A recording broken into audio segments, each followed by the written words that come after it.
बिस्मिल्लाहिर्रहमानिर्रहीम। आज का हमारा टॉपिक है मज़मून नवीसी और ये है पार्ट 2 मतलब साल दोम उर्दू लाज़मी का ये पहला लेक्चर है जो कि आज दिया जाएगा, जिसमें मज़मून के बारे में बताया जाएगा कि मज़मून है क्या। ये ऐसा सवाल है जो कि पेपर में 20 नंबर का आता है और काफ़ी जो है इसकी लेंथ जो होती है वो बहुत ज़्यादा होती है। इसमें अगर हम सबसे पहले बात करेंगे मज़मून के तारुफ़ पे कि मज़मून जो है असल में है क्या, सबसे पहले हमें ये आगाही हासिल करनी है कि मज़मून जो है इसका मतलब क्या है और ये कैसी सिन्फ़ अदब है।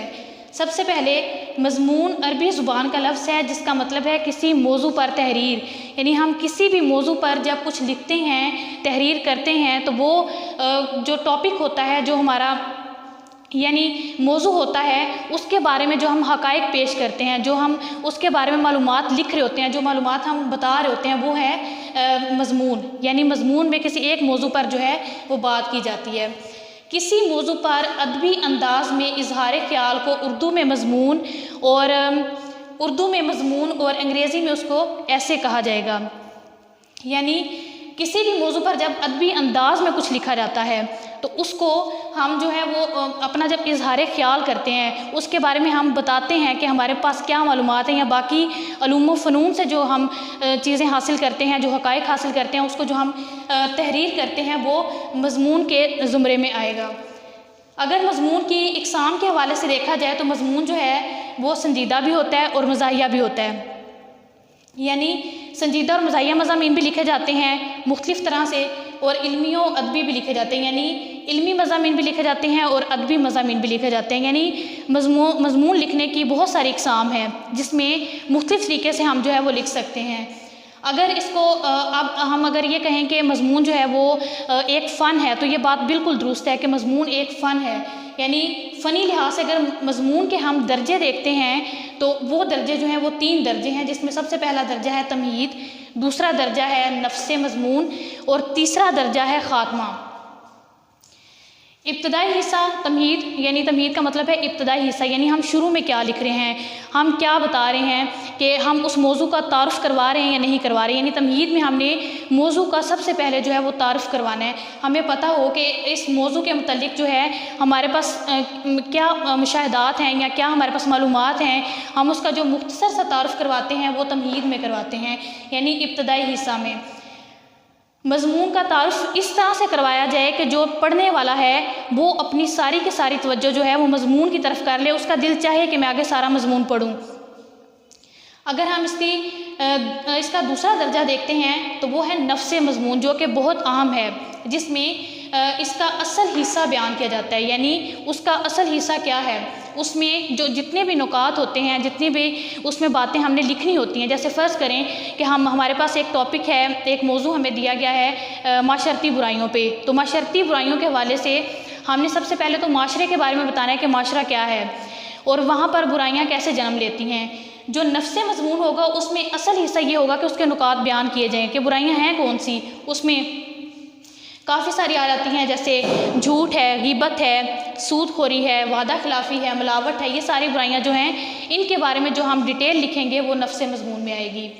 उसके बाद तीसरा दर्जा अगर हम देखते हैं, इसका तीसरा दर्जा जो है वो है ख़ात्मा, यानी मज़मून का इख्तिताम करना, उसका आखिरी हिस्सा, यानी उसको कैसे हम उसका एंड कर रहे हैं। उसके लिए जो है ज़रूरी ये है कि हमने जितनी बहस पूरे मज़मून में की है उसको समेट दें एक जगह पे, एक मुख्तसर सा खुलासा लिखें और उसमें हम अपनी राय भी पेश कर सकते हैं। यानी आपको मैंने पहले बताया कि जो माशरती बुराइयां हैं वो कैसे जन्म लेती हैं, वो कौन कौन सी हैं, वो जितने भी नुकात हमने जिन पर बहस की, उन सारे नुकात के हवाले से आप अपना नुक्ता नज़र क्या बयान करते हैं, आप कौन से हक़ाइक़ उससे जो है वो निकालते हैं, या आप अपनी क्या राय पेश करते हैं कि हम इन माशरती बुराइयों को ख़त्म कर सकते हैं और किन तरीक़ों से ख़त्म कर सकते हैं। यानी आखिर में आपने जो इख्तितामिया हिस्सा है उसमें आपने सारी बहस को समेट देना है।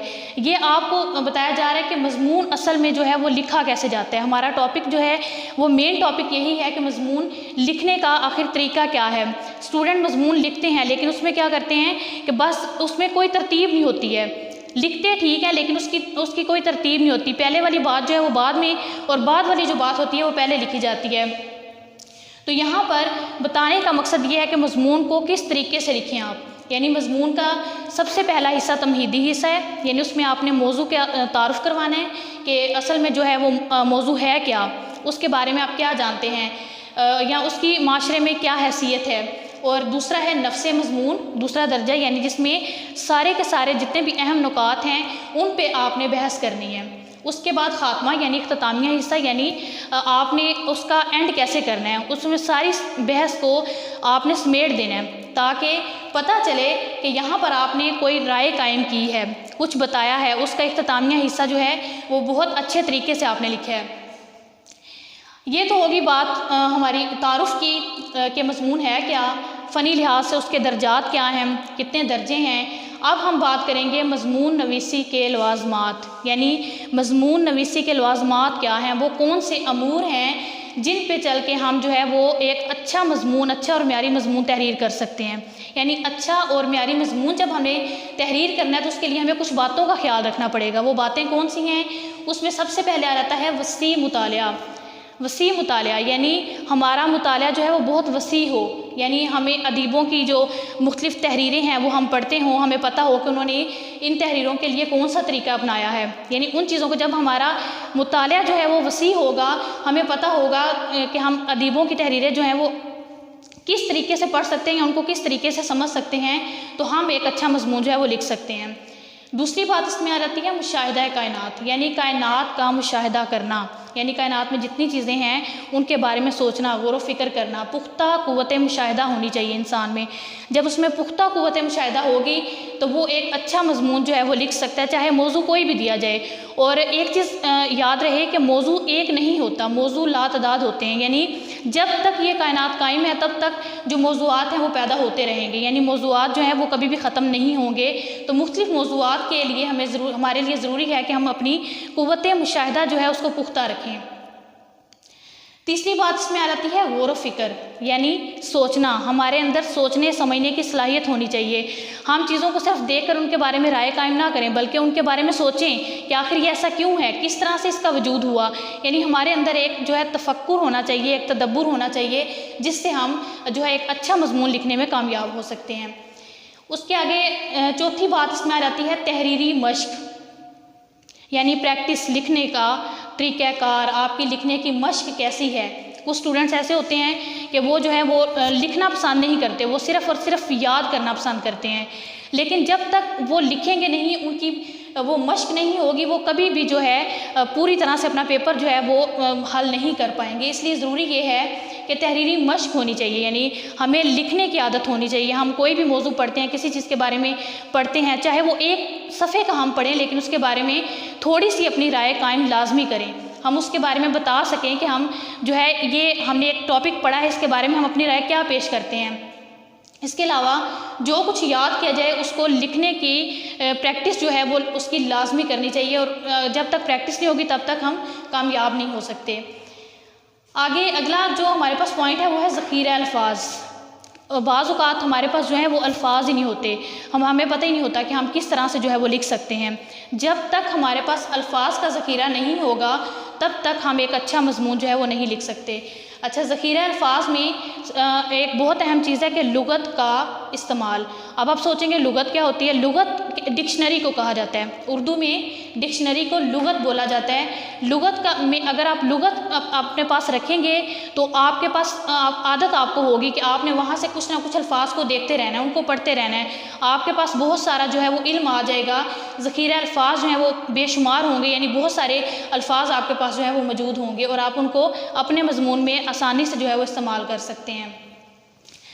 अब जो इस पूरे टॉपिक में जो सबसे अहम ज़रूरी टॉपिक है वो यहाँ पे आ रहा है मज़मून नवीसी के लिए ज़रूरी हदायत। यानी हम अगर मज़मून लिख रहे हैं पेपर में तो उसके लिए कौन सी हदायत जो है वो ज़रूरी होनी चाहिए और हमें उस पर कैसे अमल करना चाहिए। उसमें सबसे पहली चीज़ है उन्वान का इंतखाब, कि हम जो है अमूमी तौर पर देखा जाता है कि पेपर में 3 उन्वानात आते हैं, 3 में से आपने एक सिलेक्ट करना है। तो बच्चे जो हैं वो कोई सा भी उन्वान लिख लेते हैं, लेकिन जब वो उस पर मज़मून लिखना स्टार्ट करते हैं तो उनके पास नॉलेज नहीं होता, उनके पास कोई मालूमात ही नहीं होती हैं कि हम इस पर कैसे लिखें।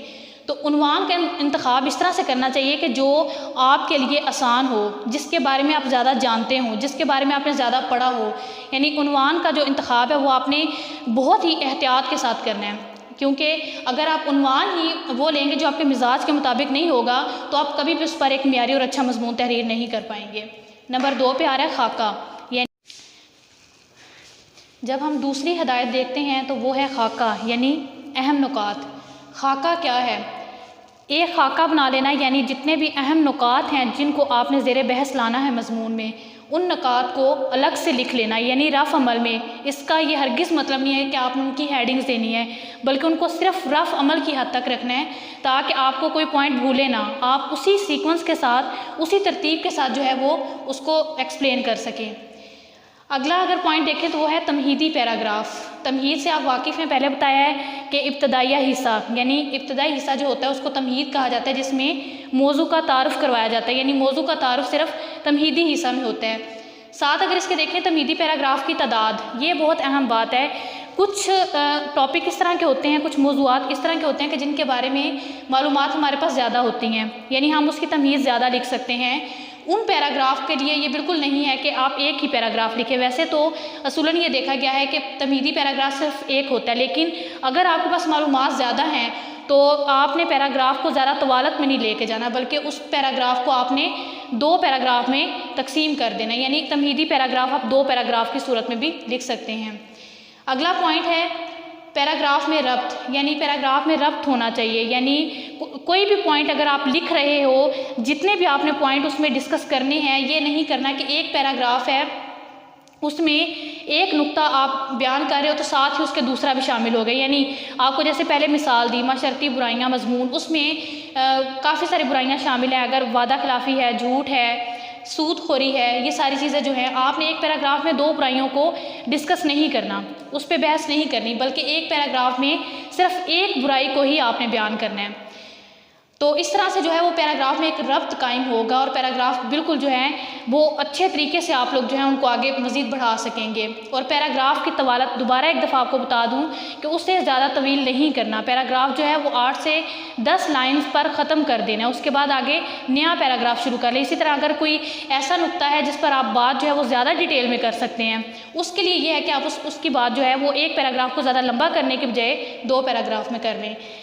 अगला अगर पॉइंट देखें तो वो है तकरार से गुरेज। तकरार का मतलब होता है बात को बार बार करना, बार बार दोहराना, यानी फ़िक्रात को, अल्फाज को जो है वो बार बार इस्तेमाल करना। यानी जब ज़्यादा से ज़्यादा जो है वो अल्फाज इस्तेमाल किए जा रहे होते हैं और बार बार एक पैराग्राफ के बाद फिर वही बात की जाती है, यानी तकरार, लफ्ज़ों की तकरार, फ़िक्रात की जो तकरार होती है उससे बचें। यानी बिल्कुल भी तकरार से काम नहीं लेना, बल्कि एक बात को एक दफ़ा किया है, एक पैराग्राफ ख़त्म हो गया है, उसी पैराग्राफ को दोबारा से आपने आगे कॉपी नहीं करना। अगला पॉइंट है सादा और मुख्तसर जुमले, यानी जुमले जो हैं वो बिल्कुल सादा हों, मुख्तसर हों, यानी इतने लंबे चौड़े जुमले जो हैं वो आपने नहीं लिखने, यानी सादगी के साथ और बहुत ही शॉर्ट करके आपने जो है वो जुमलों का इस्तेमाल करना है। बहुत ही इस तरह नहीं करना कि पैराग्राफ जो है वो बेहंगम हो जाए, यानी उसकी समझ नहीं आए कि इसमें क्या लिखा गया है। और कोई भी ऐसा लफ्ज़ इस्तेमाल नहीं करना जिसका आपको मतलब नहीं पता, ठीक है। ऐसे अल्फाज का इस्तेमाल करना है जिनके बारे में आपको पता है कि इसका मतलब क्या है, इसका मायने क्या है, उसी चीज़ को जो है आपने आगे वाज़े करना है। उसके बाद अगला पॉइंट आ जाता है जो कि बहुत अहम है, अशार, कुरानी आयात और अहादीस। एक खूबसूरत और मियारी मजमून लिखने के लिए सबसे ज़्यादा ज़रूरी ये है कि उसमें हम चीज़ों को शामिल करें। उसमें अशार आ जाते हैं, कुरानी आयात आ जाती हैं, अहादीस आ जाती हैं। मज़ामीन जो हैं उनमें हवाले के जो अशार होते हैं, यानी आपने उस हवाले से कोई ना कोई शेर लिखना है, वो बहुत अहम हैसियत रखते हैं। और अशार लिखने का तरीक़ाकार ये हो कि शेर जो है वो पेज के दरमियान में लिखा जाए और उसे हाईलाइट करके लिखा जाए, यानी मार्कर का इस्तेमाल किया जाए और उसे हाईलाइट करके लिखा जाए। कुरानी आयात अगर आप लिख रहे हैं या अहादीस लिख रहे हैं, उसके हवाले से भी ये है कि उसको भी आपने पेज के दरमियान में लिखना है, जहाँ पे उसे आप मार्कर से हाईलाइट करके लिख सकें।